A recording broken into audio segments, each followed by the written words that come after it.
Hello, everyone, and welcome on to Branded. This is the podcast that takes you behind the scenes and beyond the brand. Today, we are talking with Renee Welk. I'm really excited to have Renee here because I think this is going to be a conversation that a lot of you are really going to resonate with. So let me give you a little bit of insight about Renee. She's been a mentor and a coach for the past 3 decades. So she's got some major experience that she's working from here. After working with countless students, athletes, wellness clients, and entrepreneurs, she decided to put all of that mentorship into print in her book called Ease the Chaos. And that's really the concept of today's episode. We're going to talk about, real stories and how to find that peace while navigating all of the struggles that come with change and growth and exciting stuff and everything in between. And we're definitely going to talk about some truths about human nature and how we tend to look at some of these concepts and maybe how we can do it from a different perspective. So, yay, welcome, Renee. So grateful to have you here. I am so excited to be here. And I've been listening to some of your podcasts too and realize that authenticity and ease are 2 of your values and connection. And that really is, I think my book is an extension of that. So I hope this will really bless the people that you work with and help people get, I always say, when you have a coach, because I have coaches, right, and mentors that instead of it being quite so much like this from beginning to end, you have a little bit of a straighter path and you're just a little bit more prepared. So if we can do that for someone else, that'd be amazing. Exactly. And you're so right. That's what it is for me too. Whenever I have invested in coaching and mentorship, it's not that they eliminate the potholes, right? It's just that it's sort of like having a set of binoculars, like, hey, by the way, this is coming up for you. Be prepared. And so, yeah, I think that's a really great point to make. So I want to dig into a little bit of what life looked like for you before you decided to start writing Ease the Chaos. What got you to that moment? Well, there's a long wind up. I used to be a teacher. I taught high school Spanish, coached speech, and coached cross country. Absolutely loved it. Decided we wanted a family. And, teaching doesn't make as much money as daycare costs sometimes. Yeah. And so my husband and I rearranged our lives. We decided we wanted to do some things that would work better for our family. So even though we were doing things we loved and we had planned on doing and using degrees, we switched courses. And I help people with nutrition and wellness. And then he's a photographer, videographer. And that led me to having a little bit more flexible time and really just opening the door to dreaming again. So all of your entrepreneur listeners, I know you're the dreamers, you're the problem solvers, the out of the box thinkers. And that's really what led to the book is an idea or concept for a nonprofit that I'm currently working on, but will take a lot of time. And some of the things that I could do through the nonprofit, I decided, why am I waiting to do it all then when the idea can come to fruition, when I know some of the lessons and skills I've learned could be helpful in the meantime. So I wrote the book. Oh, I love it. And, honestly, sorry, I've got watery eyes right now. Makeup when you don't wear it often. I love that you decided to write, you did this shift, which I think not enough people talk about. And I was actually thinking about this when I was getting out of the shower today, how we have these phases in our life where it's something sort of comes to a close. Like for you, it was teaching. It just didn't fit the lifestyle that you and your husband wanted to continue creating. And instead of forcing it and being I'm just going to make it work and make it, you knew you're never going to make the money you needed to make, even though you love doing that work. So how do you then navigate into something new and to then write a book about it? That's a whole nother level of mental clarity to be able to do that, amongst all of the other things.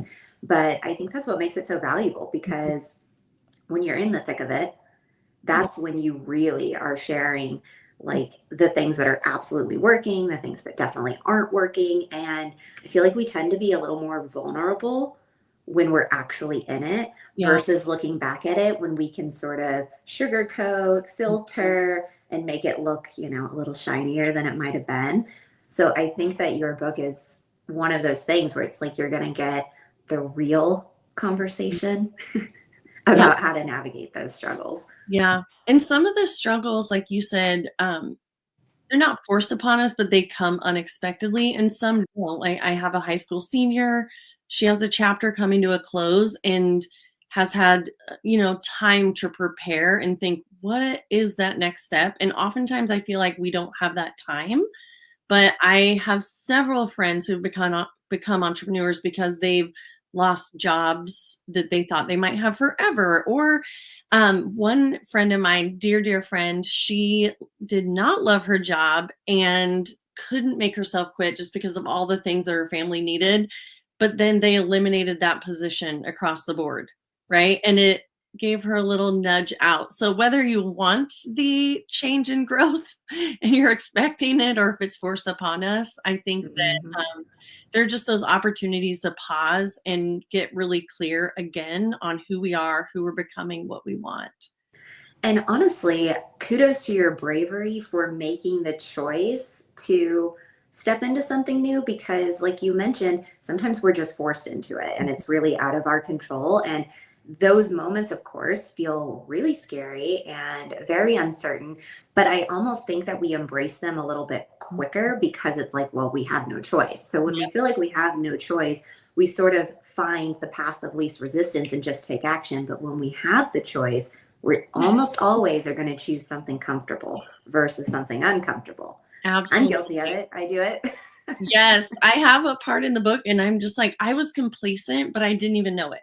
Hmm. It's that comfortable and it's good is good enough, right? And sometimes it's hard to imagine what great could look like when you're okay. Yeah. When your child is sick and you will do anything to be with them, help them be better, it's a completely different story than, okay, things are good, but what could the next step be? Yeah. Yeah. And being vulnerable in it is something I really had to learn. So I understand if people are hesitant to do that and you think you have to speak from the scar and not the wound. And there is that fine line, but this book does share my pitfalls. It shares some of the things that I went through that I just wish I would have known ahead of time that that is part of it. Not that there was something wrong with me, or, that this really just that things happen to a lot of people, the same things. And when we talk about it, then we're setting the next person up for that success and the bounce back even quicker. Hmm. And my first editor didn't really love that. She's like, why would people consider you an expert if you're sharing these moments of not strength? And I said, because those moments are going to come and they have to realize they don't have to be perfect. They don't have to follow these podcasters' beautiful setup for how to do a business or the miracle for the morning and think Yeah. that just because they're doing that and it didn't work, that there's something wrong with them. I really want people to know we're going to hit obstacles because we are people and we're in a world with people and we communicate with people and not everything can go according to a really brilliantly laid plan, no matter how many things that we put in place to catch ourselves. So Yeah. yeah, she even said in one point that she thought that maybe I had an undiagnosed mental illness because of one of the chapters I wrote. And so my second editor said, no, I think that's your strongest chapter. I think people are going to get that. And so that being vulnerable, we all have a different level of being comfortable with that. And my book is on the fine line. But I tried to explain the feelings and emotions so that in what I learned when I went through it, so that when somebody hits that road, then they can say, okay, I knew this might happen. I'm going to choose differently. I'm going to bounce back faster. I'm not going to give up on myself just because life has happened. So yeah, authenticity is the thread through the whole entire book. I love that so much. And this episode is such a perfect combination to the episode that is actually aired last week on the podcast. And I was talking about having a really bad day and how it's like we always have the bad days. No one is exempt from having these moments in our life or in our business. Oh, look at my stuff is. I can't see it. Oh, you couldn't see it. Okay, I can see it. Listening to Sorry. If anyone's not watching this, if you're just listening, my mascara is running down my face because I have watery eyes, and Renee is so moving.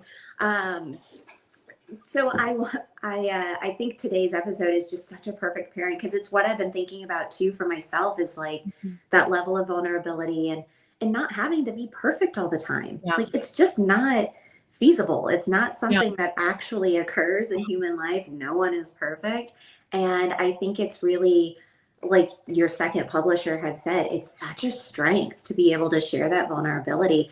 And honestly, there's going to be plenty of people that just don't get it, right? It Yeah. scares them off, and that's fine. They're That's not okay. the They ones can who are talk ready to about it read from the this. wound or from the scar later. Yes. Exactly. So that leads me into my next question. Some truths about human nature when it comes to finding that peace Yeah. of navigating these struggles. What are some things you can shed some light on for us? I think honestly, every chapter is a little bit of something different. But the whole thread in what I believe is we don't know what we don't know. Yeah. And human nature, I really love the Enneagram, but whichever way you choose to get to know yourself, what the Enneagram teaches is we have core values, motivation, and fears, right? And so I honestly think that the biggest shift is recognizing when we're acting out of that fear or insecurity. And then it took me forever. So I have a chapter in here called Why Did I Just Snap? Where my daughter comes in to my office and she asked me to take her friends and her to the mall. So I do work from home. So I am available for interruptions most of the time, right? And I'm a 2 Enneagram, and there are times in my day that I am more stressed and don't act like the self I want to act like. And this was one of them. And I found this like trend where when things are asked of me and I'm unable to do it at that moment, I get a little bit more frustrated. And instead of sounding really grateful that she has come in and that she would even want me to hang out with her friends and do that, and, that she feels super comfortable asking, like, I would just say, I can't right now. It's like almost, can't you see that I'm working? Like the door was shut. I'm on the screen. I have 2 hours worth of things that I'm trying to crunch into an hour and a half before I take you and your sister to this other thing, And so all that's going through my mind. But what I realized is I'm a 2, and I want I want to help them feel loved and appreciated. But I also have that desire for myself. And when I feel like I'm not enough, even if it's last minute and no one would really think that I should be able to do that, I start to act out of insecurity, and I may snap and be like, I can't, I'm busy. Please shut the door. Instead of saying, girl, I would love nothing else to do that right now, but I just can't. I have a few things I have on my mind, but could I take you on Thursday? Mm-hmm. But it took a lot of times of that human nature where I changed into the less mature version of me to figure out, why do I shift like that when in other circumstances I can be my best self for my kids. Yeah. And maybe it's bedtime, maybe it's the 20 minutes before you get out the door. Maybe with your business, there are, certain things that when you're working on that, if you get distracted, maybe it's tax season, and other things come up. We don't act the same as we would 90% of the time. And so I think that human nature piece is I had to figure out how to love my whole self, even the parts I don't like. Yeah. And then I had to figure out, why sometimes am I acting in a way that I do not love? And it's almost always my own fears or insecurities. And then we have to figure out how to transition that. And I actually wrote this down. This is one of the chapters I wanted to maybe even read a little bit out loud, is called The Undertow. And one of the things that happens, and do you care? Should I just go ahead and read that really quick? Yeah, let's do it. Okay. Because I feel like we go from excited as business owners, as as new parents, as like you have this brilliant idea to start a podcast, start working out, get your nutrition on track, and you are like set. And then you have one of those days, like you mentioned, and you're like, oh, is this too much for me? Can I not handle the things that I'm doing? Do I need to switch it up? We start to have these doubts and fears creeping in. And I call that the undertow. It's like we're super excited, we're positive, we think we can do something, and then we have these undertow moments, days, depends on how long they are. Yeah, So, right. And this also kind of goes back to when I was a teacher. So I was a teacher the first time that I heard about a business opportunity in the wellness realm. It sounded intriguing, but I was content enough that I didn't give starting something new any thought. In my mind, it was a fabulous idea for someone else, but not me.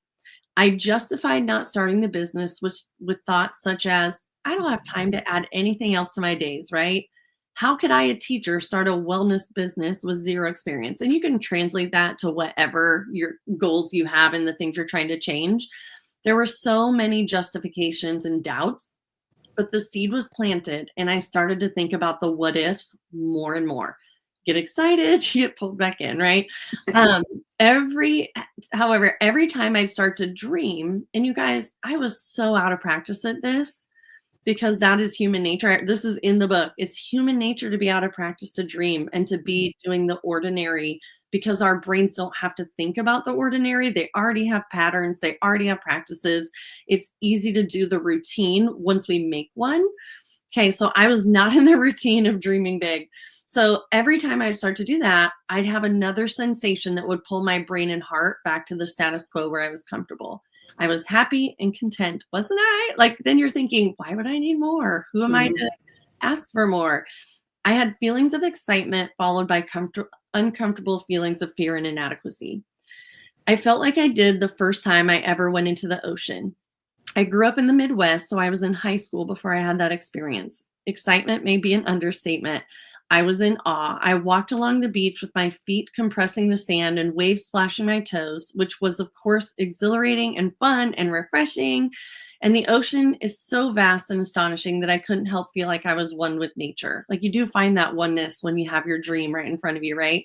The sun was warm. The water was refreshing. The beauty of the reflections of the sun and clouds danced on the waves. It was picture perfect.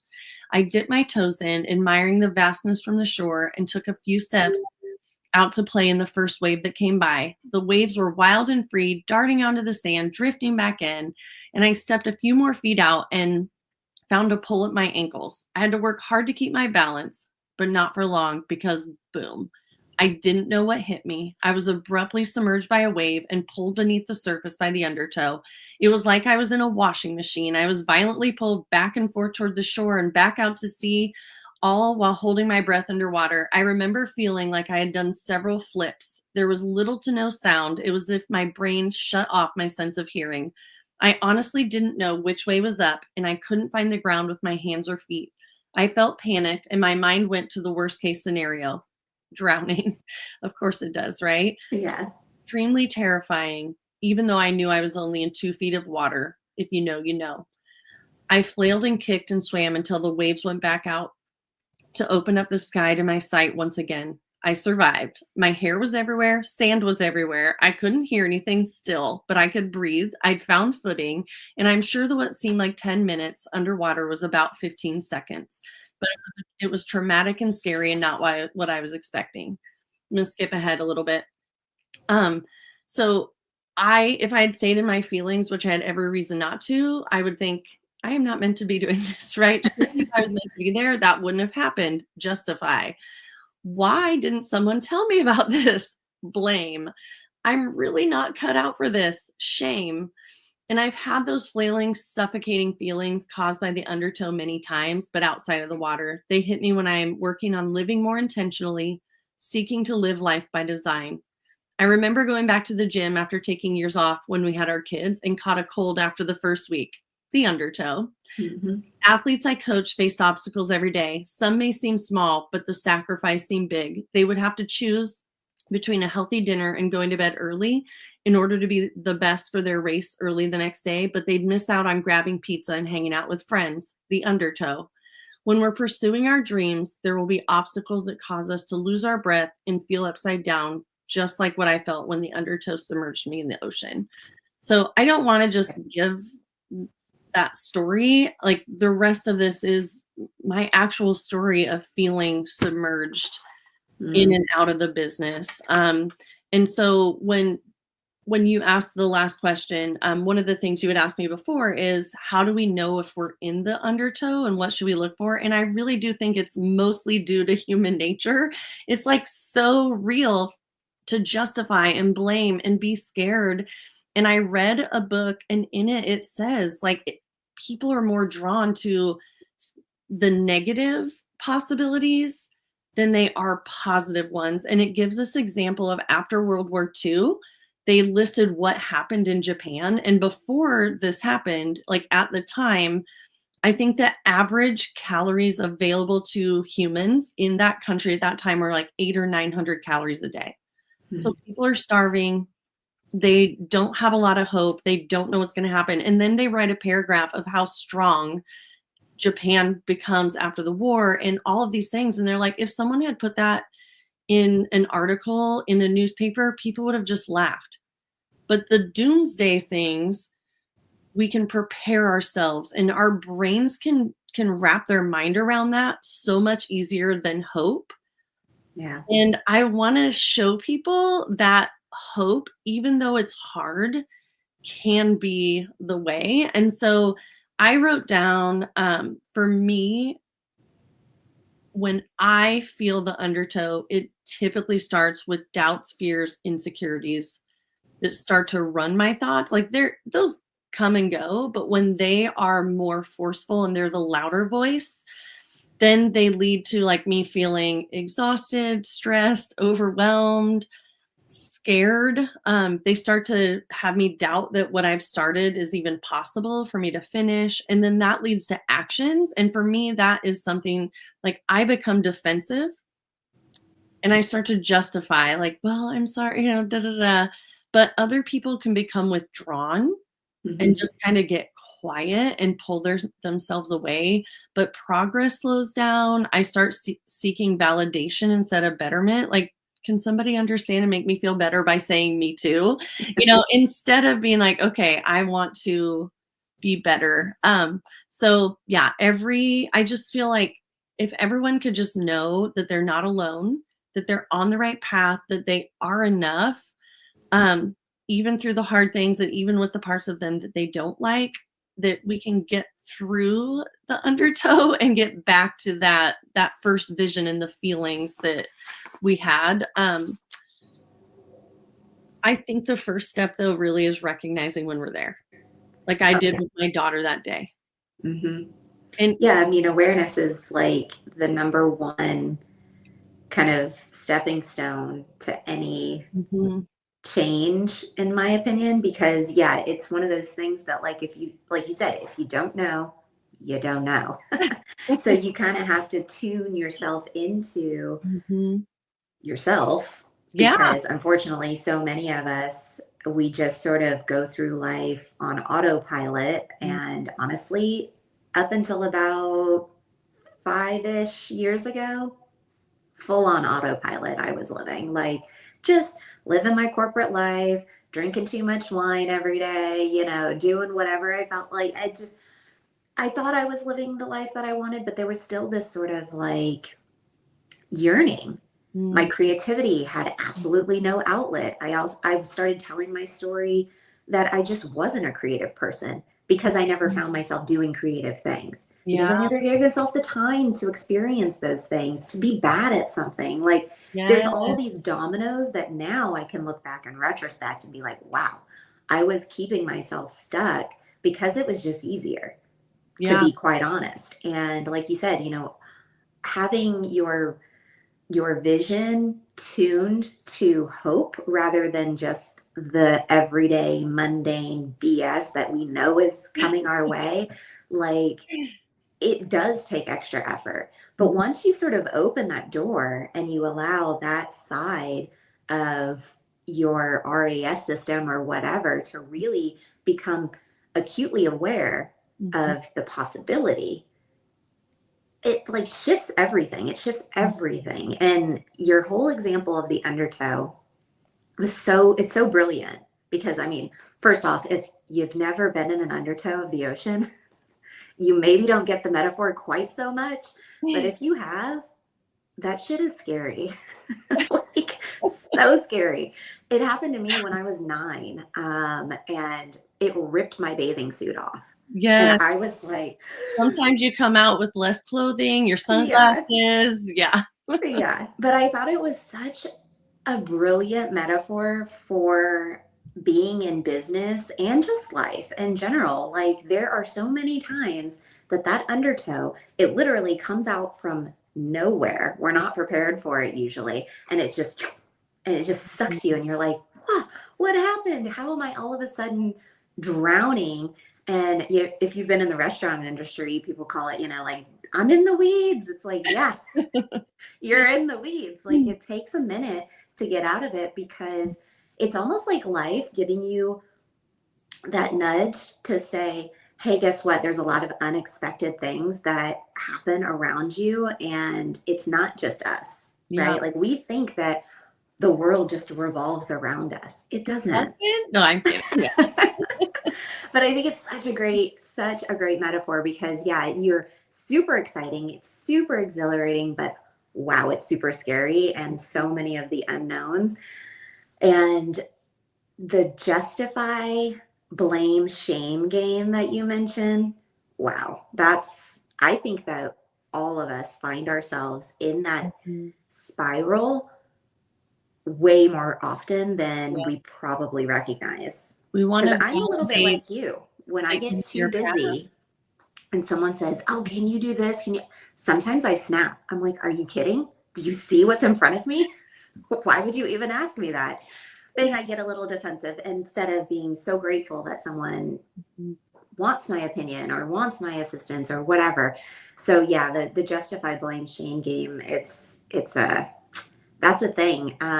What do you, so aside from like the defensiveness, and you mentioned sometimes you might have that withdrawal, are there a couple other things? I feel like maybe we Yeah. could.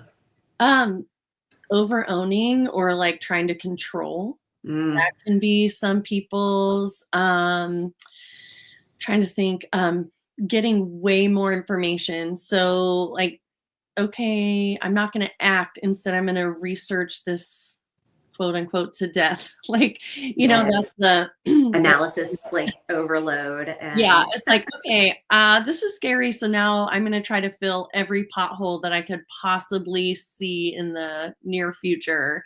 yeah. That's another one.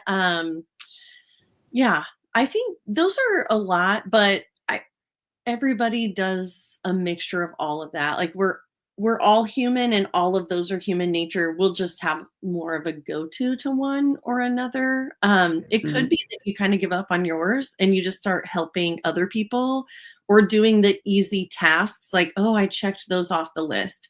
Even though you should probably have a crucial conversation with someone, you're not making the time for that because you'd rather, not hurt their feelings or whatever it is. So they're just, I love the Enneagram. Again, I will go back to that. There are 9 different core Mhm. beliefs, come froms, and each one of those has their own way of dealing with things. But I'll give you an example. So my husband is more of a 9 on the Enneagram, and I don't teach the Enneagram. I just love it because it helps me understand who I am and why I was crabby and snapped at my kid. Like I want to understand what. And so for him, he's part 9, or acts like it sometimes. He's not taking it, but there was so they want to keep the status quo. They don't want to ruffle the feathers or put a ripple in the water. They're just going to make sure everyone else around them is super happy, content, taken care of, but to the point of not taking care of themselves and then feeling a little resentment. And a lot of times they are passive aggressive or Mm. sarcastic. Like they'll just have a whip of the tongue that's like, and it's not what you did right then. It's all of this time of them keeping the everything steady and stable. And he knows I use this example, but I had done a lot of growth And if I hadn't, I would have probably snapped at him and possibly just walked out the door for a few moments because it would have made me angry. But I love camping. My mom does. And she was looking at getting a pull behind camper. And so she called me and she's like, wow, look at this. I think it could be a good choice. And I said, okay, well, let me talk to Dan and see, because I knew it'd end up, she lives in a condo. She can't have it there. So it'd end up on our property and in the way a little bit, you know. It becomes your problem. Yeah, it becomes part of our life. And when she's not even there or we're not camping. And so I asked him, I just said, hey, check this out. Mom found this and she thinks that it might be really a good choice. But I know that it would end up living here a little bit. And I just wanted to check in with you to see if that's something we even want to do. What are your thoughts? How do you feel about this? Like, those are my questions. Like, what are your thoughts? How do you feel about this? And he thought about it. And for some time, he was pretty quiet, which is not abnormal.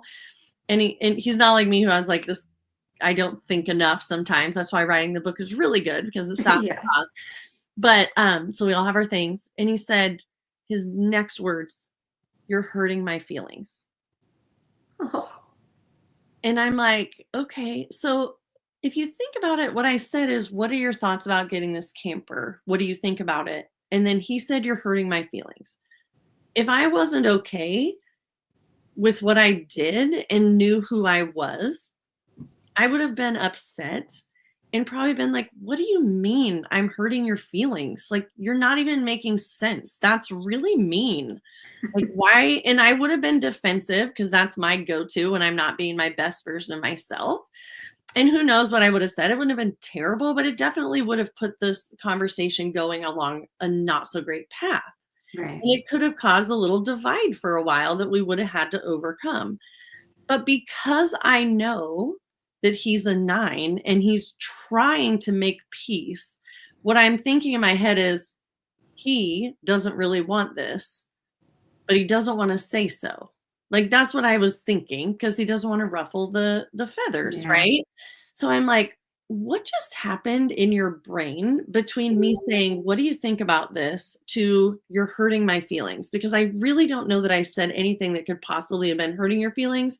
So I'm assuming that like all of that silence and the conversation in your head led to that. And he said, he didn't have a lot to say first. And I said, well, what are your actual thoughts about this? And he said, well, I don't really want to park it. Da, da, da, da. I'm like, okay. I'm like, but why is it hurting your feelings? He's like, well, I just don't want to let you and your mom down. But I know that it's going to come down to me pulling that vehicle.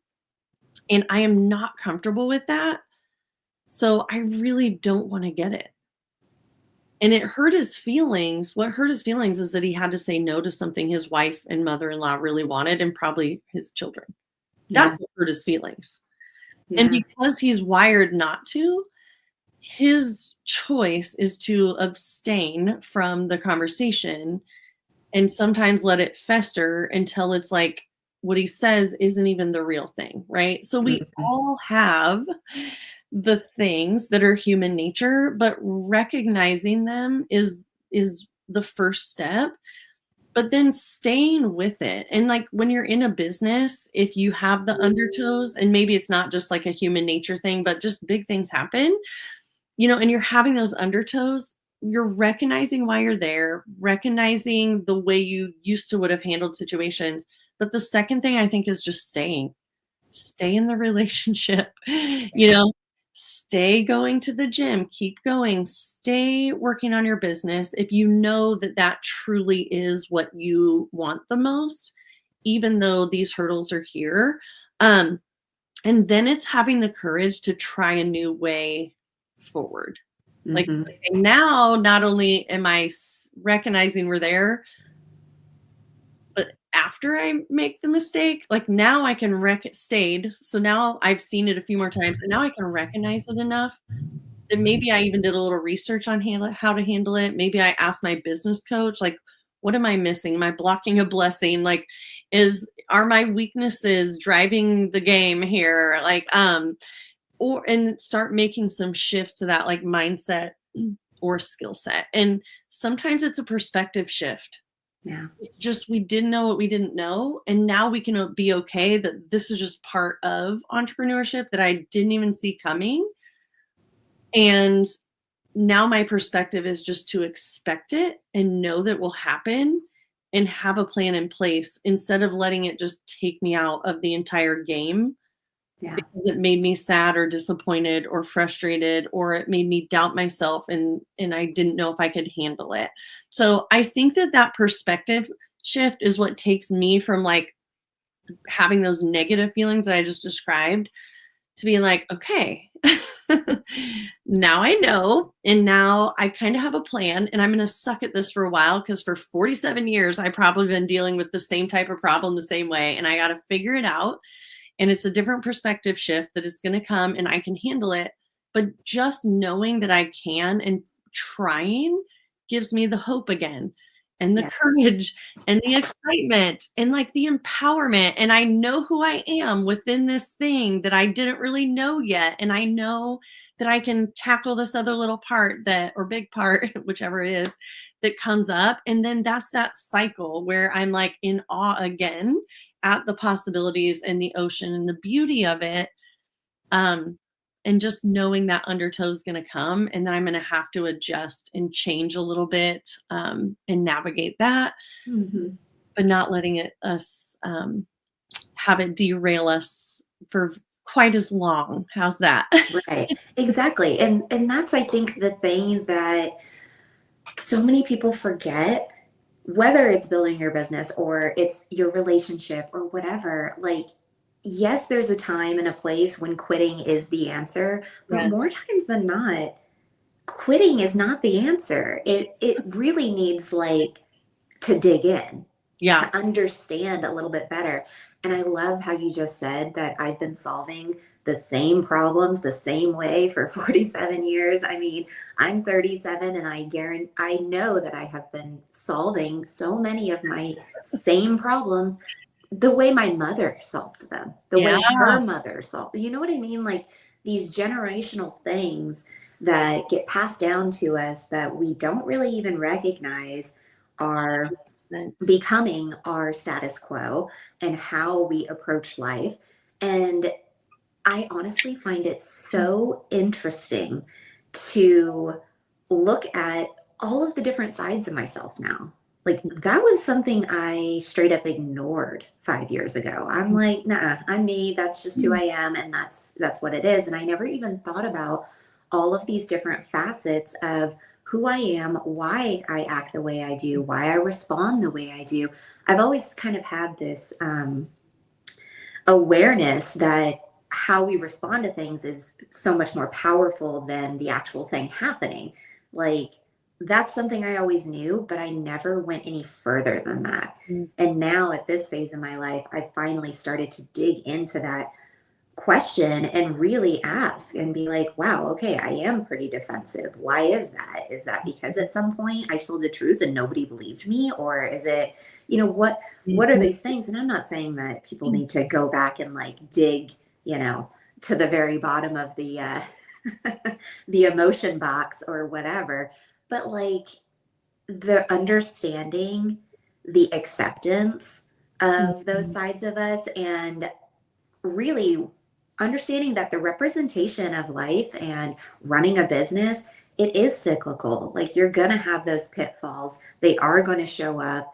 The thing that's really, really hard for you right now, you will master. And then something else will happen that's really, really hard for you, because that's just the nature of up leveling and learning new things. And I Absolutely. think that's one of the most, like, powerful aspects of being a business owner that I have really started to embrace is things, bad things, hard days, all of those Mhm. things, they happen to me probably more now than they ever did before, but it's because I'm actually aware of them. I'm Yeah. not letting them become the things that make my choices for me. Yeah. It's sort of like a passerby, and you're just sort of like, oh, wow, okay. I totally could have gotten on board with that and it would have derailed all of this progress I'd made, but I decided not to this time. Yeah. And you just start noticing these little 1 degree shifts of Yes. your life. And then all of a sudden, you've got a whole new business, and you've got clients, and you've got you like, or whatever it is for your life. You've got kids, you've got a job, like whatever the thing is that you're looking to achieve. It's not going to be easy getting there, but Right. it's definitely worth it. And finding the ease along the way is like, that is the win. Yeah. Because I mean, like I was mentioning at the beginning, talking about how I had a really bad day recently, that really is the whole concept of like, I'm not exempt from the bad days, but I kind of have less of them now because Yeah. of how I perceive my bad day and how I actually experience it. Yep. Have It's like, you have you heard the quote? Because you're talking about that 1 degree shift, and then the chapter that the two editors completely disagreed on is actually called Surrender. mm, Because sometimes we have those bad days or those times when we're in a funk and yeah. we don't even know why. But I don't know. Have you heard the quote? It goes something like, when you change the way you look at things, the things you look at change. I mean, yeah, I've heard a variation of Yeah, that, and it's so true. it Yeah. is so true. And that is the whole point, is once we've experienced something that has made us grow, then it's almost like after that inflection point, we can no longer see it the way that we saw it before, because we have like a higher view and Hmm. we understand more of the whole picture, or we have a view of like capability in it. And we can't use that thing as an excuse anymore because now we know we can do that, whatever that inflection point is. But the whole it's so, I don't know, I'm not like a super deep thinker. I'm really more like a real thinker. But the whole thing of our perspective changing, al- and when it does, it allows us to completely live differently, is something that I want everyone to understand. It's like it doesn't have to always be this hard, because we're going to learn the lesson, and it's not that they don't keep coming, it's just that we know how to handle them in a different way, Yeah. like what you said. And then you did say something I do want to address is, you said, sometimes quitting is the answer and sometimes it isn't. And that fine line, we're the only ones who know. Like, do I give up teaching even though I could have had a great career in that? Or do I follow this like tug that's burning in my heart to do something that I could not be great at? Who knows? Um, but there's a song that I love by the Avett Brothers, and it basically says like you can't run away from the things because they don't need a helicopter or airplane to chase you down. Like, we bring us with us no matter where we go. So if I'm a teacher who has these struggling issues with ego or organization or whatever, I can go be a wellness coach with the same struggles. And those are still going to be the things I have to work on. And they're not going to change it just because it's different people that I'm working Yeah. with. If I don't get along with people, it's going to be the same over here unless I do some personal growth, most likely. But they say to run towards something. And I think entrepreneurs feel that.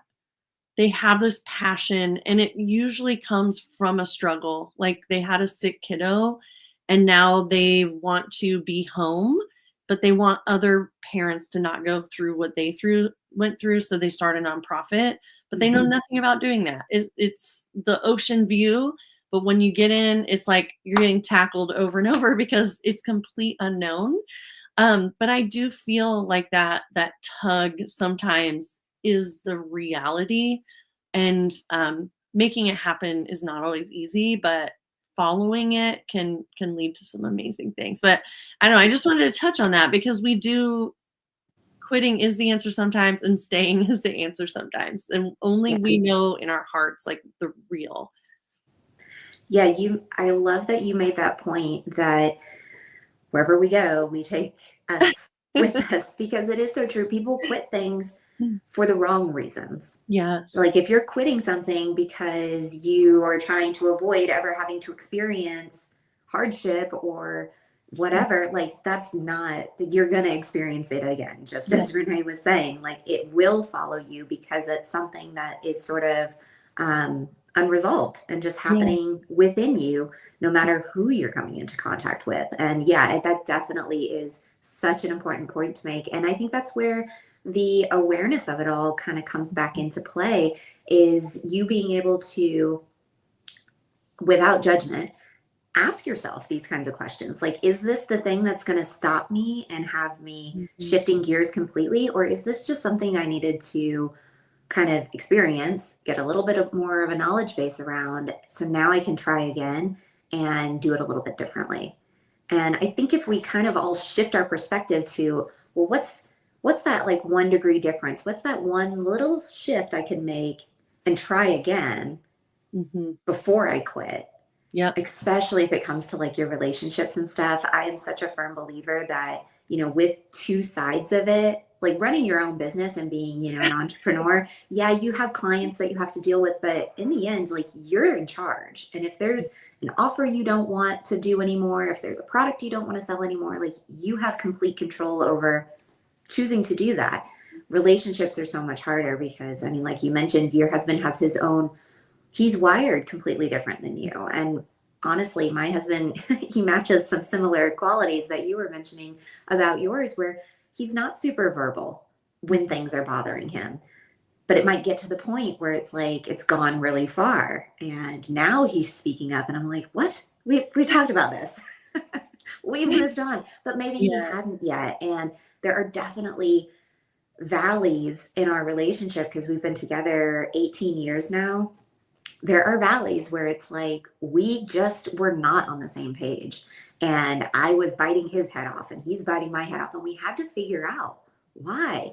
And it was almost like we were feeding each other's sort of negative, unhealed parts of ourselves Yeah. rather than accepting them and being like, it's okay that you're being totally wackadoo right now.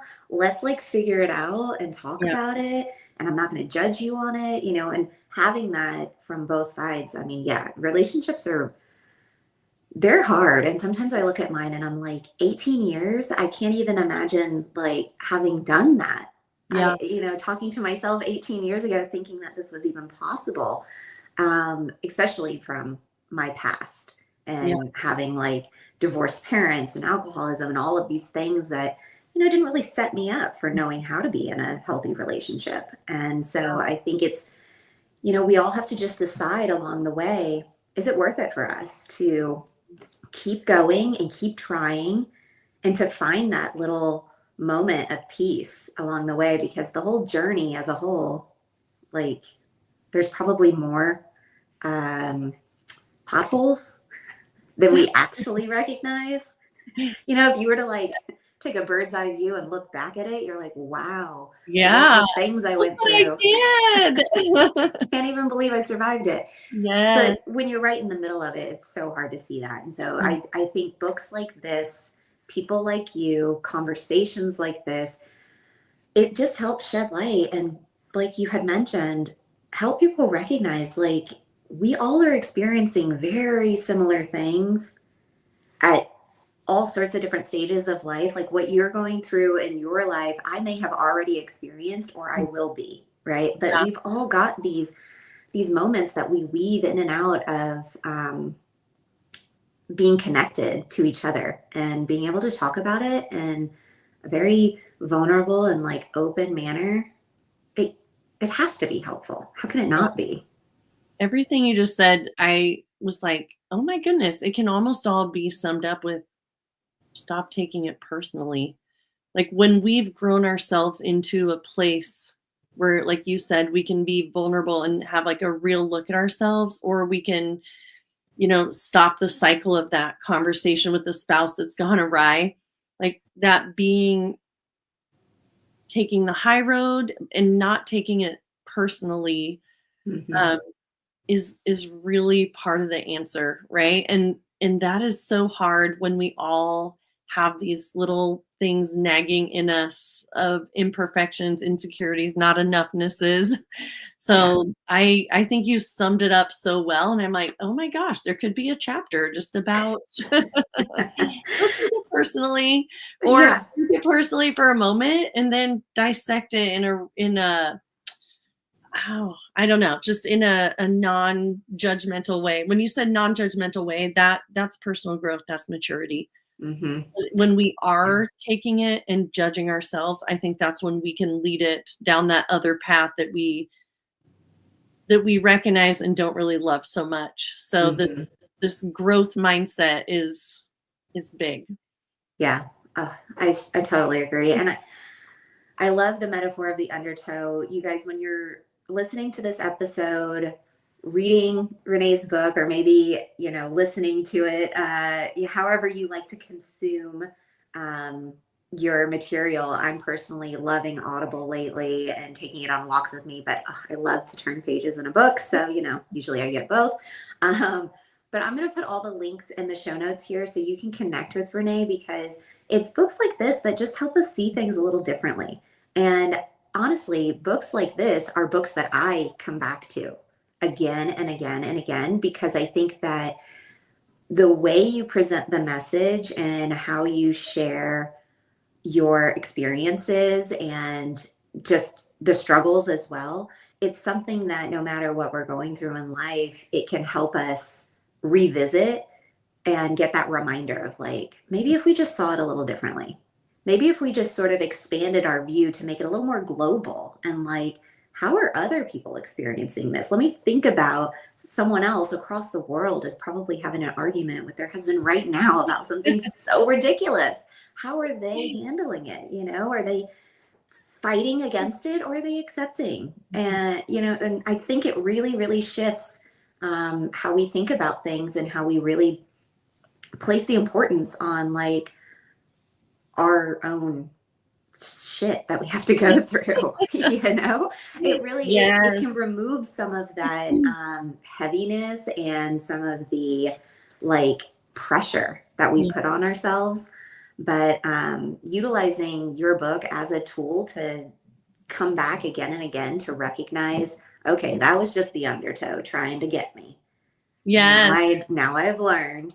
And I do have one other quick note. Like, I gave the examples, but at the end of every chapter, so it's called Ease the Chaos, a guide through growth and change to help you live a life by design. It's like navigating growth and change, ease the chaos. But at the end of every chapter are books, podcasts, lists of things. So it's like, if that's an area you'd love to grow in, we're not going to deal with all of our lifelong habits with one chapter, right? But it can get us thinking of, like, maybe that's the block. Maybe that's what I need to change.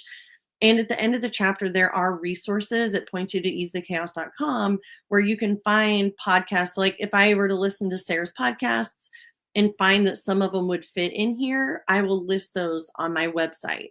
So you don't have to do this whole thing at once. It can be, going through, find what you need, and then go to the website and look at what other authors, poets, podcasters are saying, to try to just work out to become the best version of yourself in that area. I love that. That's actually one of my most favorite ways of consuming this type of literature and this type of knowledge, is being able to dive down a rabbit hole and discover all sorts of things. So it's like one idea leads into another idea that gives me an idea that I can then implement into my life or my business. Like, those are the types of things I absolutely love. So kudos for you for adding that to the book. Super smart. I think that is such a great way to keep people plugged in and providing value in a way that's like, what's the way I want to say this? Like, you're removing all of the importance of yourself and being like, look, I know this is hard, and this chapter might have started the conversation for you, but maybe there's other resources that could help you really dig in. And I love that you just vulnerably are like, not all the answers have to come from me. You know what is so crazy? I really appreciate that. And I had to implement a lot of the things in this book to get through the editing process, because you said I removed the importance from me. And I did do that somewhat intentionally, but somewhat it's just how it ended up. And that's the thing that the first editor really didn't love. She's like, if you're not the expert, then why are you writing the book? Like, because there can be, like, I love Mel Robbins. She has 5, 4, 3, 2, 1. But what if you read 5, 4, 3, 2, 1 and you're like, why can't I do 5, 4, 3, 2, 1? It seems so simple, and it's like, because of human nature. Like, I'm adding the human component, the real, the raw, the authentic, to what could go wrong when you try to implement these things. But they're a great standard to try to work toward. But I do want people to realize that it's not going to just be your read a great self-help book and boom, you're the best entrepreneur in the whole wide world. You know, you're going to hit these undertows, a million different undertows, and you're enough. You're on the right track. It's just getting yourself surrounded by people and thoughts, and support and, you know, all those connections. So hopefully this leads, if it's not me, it leads them to the right place to read something or hear someone who speaks to them more than my voice. Yeah, Kind of exactly. kids, they're like, enough, mom. No, I mean, and that's exactly why I do this podcast, because maybe it's me that helps start the conversation, that helps somebody find the answer that they were really looking for all along. Like, Mhm. I don't have enough of an ego to think that it has to always come from me, but I can at least be a catalyst along the way that helps Mhm. create that new thought patterns, new actions, positive, etc., all of the things. So, yeah, thank you so much for being here, Renee. I think this is such a powerful concept. And like I said, this is a book I would revisit again and again based on things that are happening in my life. Anytime I'm feeling stuck, come back to the book, right? Reread a chapter, see how it frames a little bit differently from Mhm. how you read it before. And that's just such a powerful tool. So we'll put everything in the show notes for you guys so you can get curious and take a peek. And is there anything you'd like to finish us off with, Renee? No, I think that's it. Thanks for having me. I appreciate everything you're doing. I know that it's sometimes thankless to be the leader, you know, trying to show the way. And we really do appreciate you and all of the wisdom that you're willing to share and the time you put into it to help entrepreneurs, because it's so much better as a community, and hot coals together stay hot. So thanks for keeping us together. That's right. Awesome. I love it. All right, you guys, I hope you enjoyed this episode. Connect with Renee, take a peek at her book, and let's ease the chaos, right? We'll see you in the next episode. Bye. Thank you so much for listening to Branded, the podcast. Please rate and review. And for more information, visit socialjanemedia.com. I'll see you soon.